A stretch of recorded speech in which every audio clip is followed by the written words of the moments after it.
नमस्कार दोस्तों, स्वागत है आपका मैथ्स वन एजुकेशन में।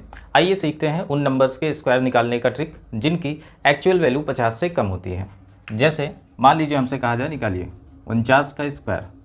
तो सबसे पहला काम हमें यहाँ पर एक नंबर याद रखना है और वो क्या है 25। 25 को हमेशा हमें दिमाग में लेके चलना है। अब यहाँ पे देखिए 49 को आप देखते हैं तो 50 से कितना कम होता है 1। तो जितना कम होता है उसका हम स्क्वायर करेंगे और उसको 2 अंक में लिखेंगे। तो अगर आप 1 का स्क्वायर करेंगे 1 ही आता है। अब चूंकि यहाँ पर 2 अंकों में लिखना है तो हम यहाँ पे लिखेंगे 0 और 1। अब दूसरा स्टेप इसमें यह है कि ये संख्या 50 में से जितना कम है उसको हम माइनस कर देंगे 25 में से। तो ये 50 से 1 कम है, तो अगर आप 25 में 1 को माइनस करेंगे तो यहाँ पे आ जाएगा 24। यही हो जाएगा आपका 49 का स्क्वायर। ऐसा ही मान लीजिए आपसे कहा जाए निकालिए 48 का स्क्वायर। तो फिर से वही चीज़, ये 50 से कितना कम है 2 का स्क्वायर करेंगे तो आएगा 4 और उसको 2 अंक में लिखना है तो यहाँ पर हम लिखेंगे 04। नेक्स्ट आ जाइए, अब ये 50 से 2 कम है तो यहाँ पर 25 में से 2 को माइनस कर दीजिए। 25 में से 2 को माइनस कर देंगे तो ये आ जाएगा 23। ऐसे ही नेक्स्ट आ जाइए, मान लीजिए आपसे कहा जाए निकालिए 47 का स्क्वायर। अब 50 से ये कितना कम है 3 का स्क्वायर करेंगे तो आएगा 9। इसको 2 अंक में लिखना है तो हम लिखेंगे 09। नेक्स्ट आ जाइए, अब ये 50 से 3 कम होता है तो यहाँ पर 25 में हमें 3 को माइनस करना है। तो 25 में 3 को माइनस करेंगे तो ये आ जाएगा 22। तो इस तरीके से हम निकाल सकते हैं 47 का स्क्वायर। ऐसा ही मान लीजिए आगे बढ़ते हैं हम चले जाएं और नेक्स्ट आ जाए हमारे पास 41 का स्क्वायर। अब देखिए ये 50 से कितना कम होता है 9। तो 9 का जब आप स्क्वायर करेंगे तो 9 का स्क्वायर होता है 81। तो यहाँ पर आपको 2 अंकों में लिखना है तो हमने यहाँ पर लिख दिया 81। अब ये 9 50 से कम है तो हम क्या करेंगे, यहाँ पे 9 को माइनस करेंगे। तो 25 में 9 को माइनस करेंगे तो यहाँ पर आ जाएगा 16। कुछ इस तरीके से।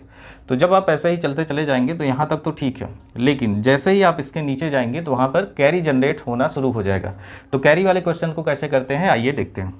तो जैसे आपसे कहा जाए निकालिए 40 का स्क्वायर। तो देखिए 40 50 से कितना कम होता है 10। तो आपको क्या करना है, सबसे पहले इस 10 का स्क्वायर कर देना है। अगर आप 10 का स्क्वायर करते हैं कितना आ जाएगा 100। अब चूंकि यहाँ पर हमें केवल 2 अंक ही लेने हैं तो इसके केवल राइट साइड से हम 2 अंक लेंगे तो इसको लिख दीजिए। अब जो भी यहाँ पे बचा ये हमारे लिए काम करेगा कैरी का, यानी 1 होगा कैरी।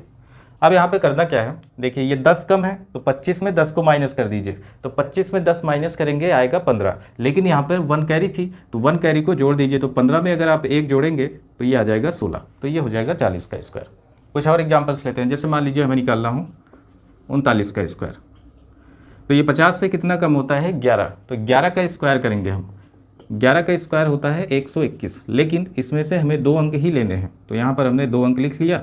अब ये वाला जो अंक है ये बन जाएगा कैरी। नेक्स्ट आते हैं, अब चूंकि ये 11 कम था तो 25 में 11 माइनस करेंगे। 25 में 11 माइनस करेंगे तो हमारे पास आ जाएगा 14, लेकिन यहाँ पर एक कैरी है तो एक कैरी जब आप 14 में जोड़ेंगे तो ये हो जाएगा 15। तो ये हो जाएगा 39 का स्क्वायर। ऐसा ही मान लीजिए आपसे कहा जाए निकालिए 31 का स्क्वायर। तो 31 50 से कितना कम होता है 19। तो 19 का अगर आप स्क्वायर करेंगे तो ये आता है 361। अब इसमें से केवल आपको 2 अंक ही लेने हैं तो इसको यहाँ पे लिख लीजिए 2 अंक। अब यहाँ पे जो बचा है ये हमारे लिए काम करेगा कैरी का। अब 19 ये इससे छोटा था, यानी 50 से ये 19 छोटा था तो क्या करेंगे 25 में से 19 को माइनस करेंगे। 25 में 19 को माइनस करेंगे तो आएगा 6, लेकिन यहाँ पे 3 कैरी भी था तो 6 में अगर आप 3 को जोड़ेंगे तो ये आ जाएगा 9। तो इस तरीके से हम उन संख्याओं का स्क्वायर बड़ी ही आसानी से निकाल सकते हैं जिनकी एक्चुअल वैल्यू 50 से कम होती है।